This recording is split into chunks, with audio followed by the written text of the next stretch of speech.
Hi guys, welcome to the presentation on KC3004, Personal and Academic Skills Development. So let's move straight into it. The introduction and about me. My name is John O'Guy and I'm 20 years old. In this presentation I will be exploring personal and academic skills development. So this is a quick background on my academic life in college. I did 3 years of college, which is a year more than most people, so I'm probably older than a lot of people in the class.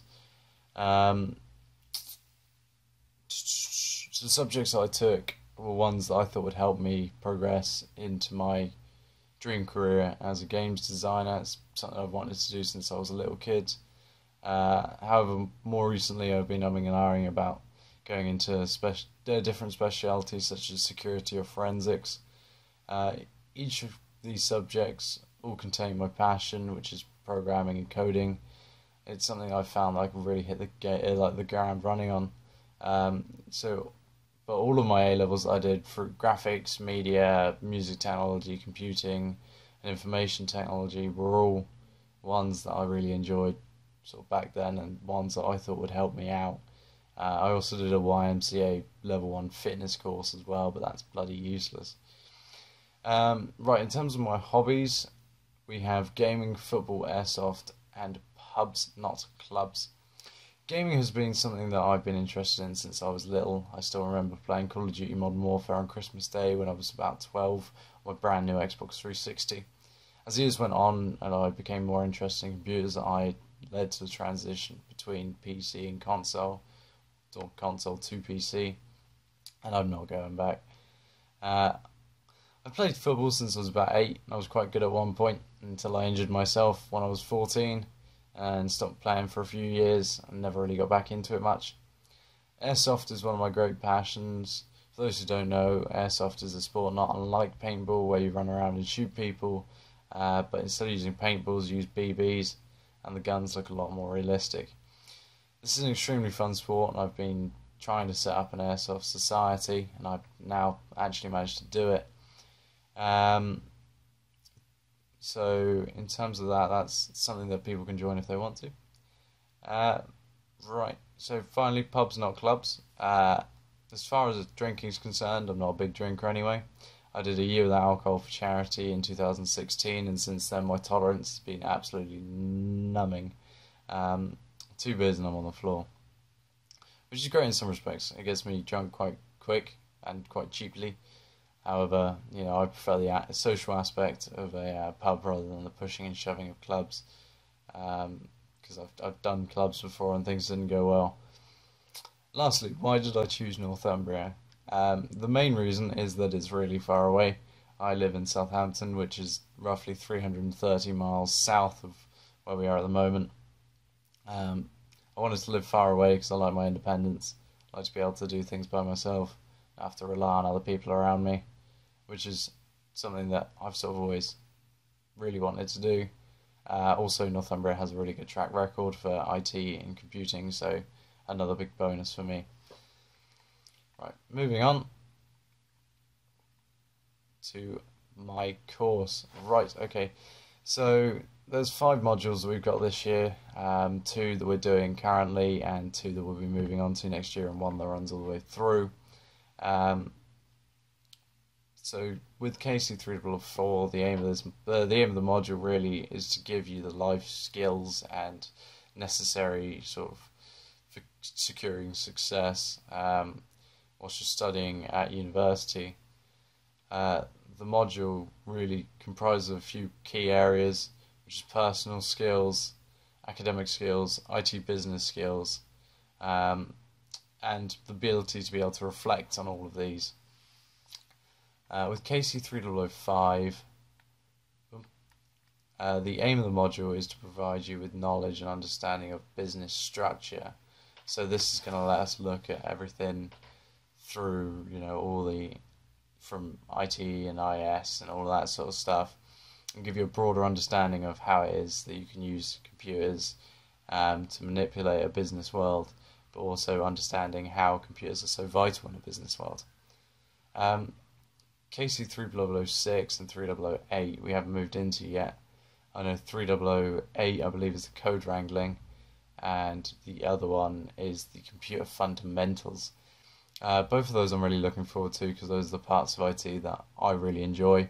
Um, and then KC3007 is the exploring the digital society.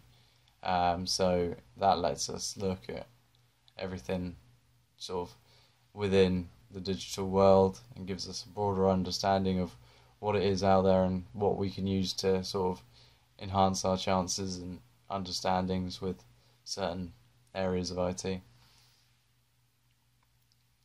Right, the IT or IS. This was quite an interesting one for me because I've done something similar to this before. So just normally I don't have to have the reference so much. So I tried getting one in there. But I read a really interesting article by Florida Tech, which was quite a well-renowned IT sort of support website in the US. But it was interesting to find out, sort of that IT is a part of IS. People generally can't tell the difference, but both areas require different mindsets. So people don't really understand that the synonymous relationship between information technology and information systems tends to be a very misguided idea, as information technology is a branch of information systems. This incorrect theory can cause problems within the overall IT sector, as people do not know the difference. Whilst both fields work with computers, they require different sort of key ideas to work within. Information systems is an umbrella term for the systems, people and processes designed to create, store and manipulate, distribute and disseminate information, whilst information technology can be defined as the study, design, implementation, support or management of computer-based information systems. That is the sort of gist of what I read for Florida Tech. But the rest of that article is really interesting as well. Less technical, just easier to understand though. Right, with study skills, I am not someone who enjoys note taking. I live in chaos. That's how my brain likes to work. It's easier for me to pick out things than it is to look at a long list. Formalities are horrible. My brain just doesn't like them. To look at them and sort of passes them off or never remembers them. So doing a linear structure of notes like this was quite painful for me. But it's obviously good in the long run for if there is a time where I need to be able to do something like this. But in terms of everything else, I really enjoy having a chaotic notebook. If I'm going to write anything down, I'm going to scribble it. I'm going to put a little doodle next to it. I'm going to do whatever, because that way it's not me just reading the notes off the page. It's me actually having to try and remember what I wrote down the first time, which really sticks in my brain a lot more than just reading like clear-cut notes off a page. So linear mind mapping and note taking like on the screen is just not really sort of my forte. However, I did use mind map to create this. The sort of link for it is in the notes. Careers was one that I found quite interesting actually. Sort of reading through an article, and during my research I found a list of the 10 most useful things that a company looks for in a graduate. This list by Forbes 2014 outlines the key skills every graduate should have.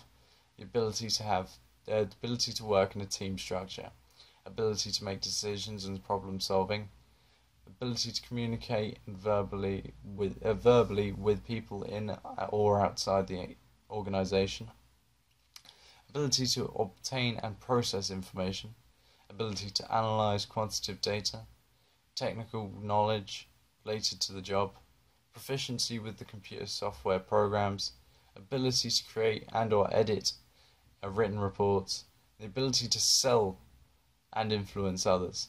Not sell people, but sell things and influence other people. It's not well written, that one. With these skills in hand, graduates can walk into any interview with confidence and the knowledge that they have a good chance to work within the IT sector. But this is something that I found quite interesting actually, because you do walk into a lot of places, or you'll see on most people's CV that they'll stick on there that they're good at working in a team, that they're organised, but a few of them on there you wouldn't have thought would crop up too much. So like the being able to analyse quantitative data is quite a specific trait. The ability to sell is something that most people should have, but it's not even just selling a product, it's selling the company. The organisations. So after looking into my research on desirable skills, I came across the IBM graduate scheme. This is a good opportunity for furthering knowledge and getting paid. The job description boasts about how it will give you everything you need to build a successful career. IBM 2017. This seems like a golden opportunity, and for most it links in nicely with the skills talked about previously. The website has its own list of desirable skills, which are adaptability, communication, client focus, creative problem solving, drive, teamwork, passion for IBM, and taking ownership. This list is not unlike the word cloud seen previously. It is more or less talks about the same things, just uses different phrasings, which is just easy enough for people to remember. After digging a bit of information, I looked at some of the reviews of the course. With some closer analysis, you can start to see that IBM does not live up to its full potential and does not fulfill every remark it makes on its website. So while IBM is highly regarded by other companies, you can't always trust big companies to live up to their promises. But with a 30,000 year start salary, you can see why most people would overlook that, especially coming from a graduate's point of view. But yeah, they did have a few that were saying that they don't pick out individuals, or they don't sort of look for that special spark in people, which most companies should do. Right, anyway, thank you for listening to me. I'm sorry this has probably been a very boring experience for you. However, that was my presentation, and I shall speak to you later. Peace.